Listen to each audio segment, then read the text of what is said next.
ശബരിമലയിലെ ദ്വാരപാലക ശില്പത്തിന്റെ പീഠം കാണാതായ സംഭവത്തിൽ ഒളിച്ചു കളിച്ച് ദേവസ്വം മന്ത്രിയും ദേവസ്വം പ്രസിഡന്റും സ്പോൺസർ ഉണ്ണികൃഷ്ണൻ പോറ്റിയിൽ കുറ്റം ആരോപിച്ച് തടിയൂരാനാണ് മന്ത്രിയും ദേവസ്വം ബോർഡ് പ്രസിഡന്റും ശ്രമിക്കുന്നത്. പീഠം സംബന്ധിച്ച ആ രേഖകൾ ദേവസ്വം രജിസ്റ്ററിൽ ഉണ്ടോ എന്ന ചോദ്യത്തിന് കൃത്യമായ ഉത്തരം നൽകാതെ ഇരുവരും ഒഴിഞ്ഞുമാറി.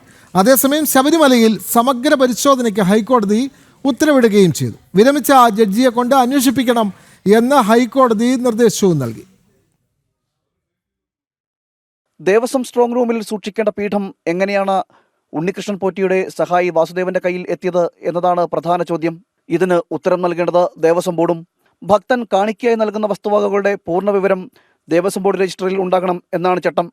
എന്നാൽ ഇവിടെ പീഠം നഷ്ടപ്പെട്ടതുമായി ബന്ധപ്പെട്ട യാതൊരു രേഖകളും ദേവസ്വം ബോർഡിന്റെ പക്കലില്ല എന്ന് വേണം മന്ത്രിയുടെയും പ്രസിഡന്റിന്റെയും വാക്കുകളിൽ നിന്ന് മനസ്സിലാകുന്നത്. എന്താണെന്നുള്ള പരിശോധിക്കുക. അതിൽ നാളെ കോടതി തീരുമാനിക്കട്ടെ. കോടതി ഈ കാര്യത്തെ സംബന്ധിച്ചോളം അന്വേഷണത്തിൻ്റെ വിഷയങ്ങളെല്ലാം ഏറ്റെടുത്ത സാഹചര്യത്തിൽ ഉത്തരവിട്ട അടിസ്ഥാനത്തിലും ഇപ്പം നാളെ റിപ്പോർട്ട് വിജിലൻസ് SP കോടതിക്ക് സമർപ്പിക്കും. അതിനെ തുടർന്ന് കോടതി എന്താണോ ഈ വിഷയത്തിൽ പറയുന്നത് അതിന് ശേഷം നമുക്ക് ഈ വാക്കുകളെക്കുറിച്ച് പ്രതികരിക്കാം. ഈ പ്രസ്തുത കക്ഷിയുടെ കയ്യിൽ ഇതുണ്ടായിരുന്നു എന്നറിയാമായിരുന്നിട്ടും എന്തിനാണ് ഇയാൾ കള്ളം പറഞ്ഞത്? ഇത് ദേവസ്വം ബോർഡിനെ ഏൽപ്പിച്ചു എന്ന് ദേവസ്വം ബോർഡിൽ പഴിചാരിയത് എന്തിനു വേണ്ടിയിട്ടാണ്?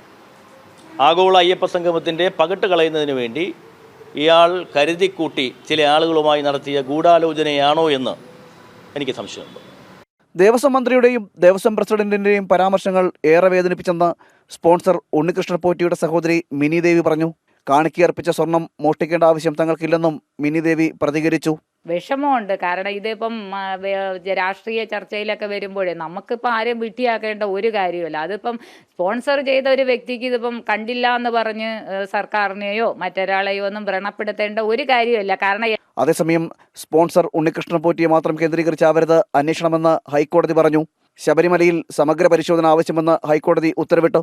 സ്ട്രോങ് റൂമിലുള്ള എല്ലാ വസ്തുവകകളുടെയും കണക്കെടുക്കണം. ദേവസ്വം ഉദ്യോഗസ്ഥർ വീഴ്ച പരിശോധിക്കണം. വിരമിച്ച ജഡ്ജിയുടെ നേതൃത്വത്തിലാകണം പരിശോധനയെന്നും ഹൈക്കോടതി ഉത്തരവിൽ പറയുന്നു. ജനം, തിരുവനന്തപുരം.